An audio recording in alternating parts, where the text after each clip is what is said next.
동력의 초당 글밭 11월 16일 수요일 아몰랑 셈법에 몰랑은 몰라라는 말을 독특하게 압축하여 표현한 말입니다. 그러니까 뒤에 이응을 붙여 앙증맞은 애교를 담고 있죠.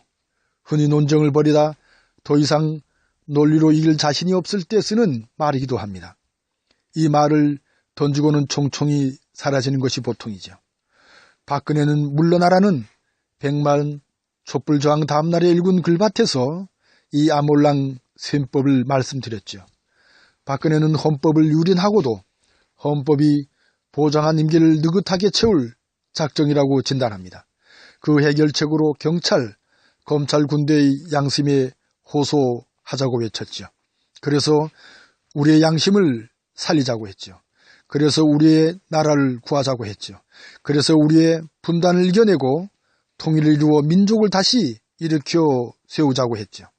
끝내는 경찰, 검찰, 군대의 손에 쥐어준 정의의 칼과 총구의 방향을 틀어야 한다고요.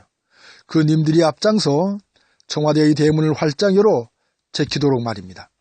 경찰, 검찰, 군대를 끌고 있는 님들에게도 이 나라를 구하는 대열이 함께 낄 수 있도록 하자고요. 100만이 넘었던 촛불저항은 박근혜를 향한 것이 분명합니다. 하지만 박근혜가 스스로 물러나기를 바라는 것만은 아닙니다.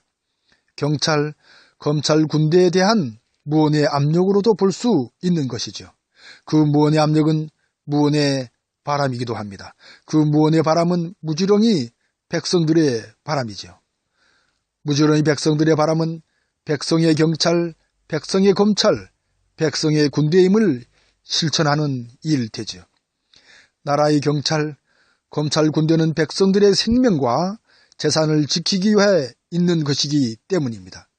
그런데 그 경찰, 검찰, 군대가 무지렁이 백성들을 외면한다면 곤란해집니다.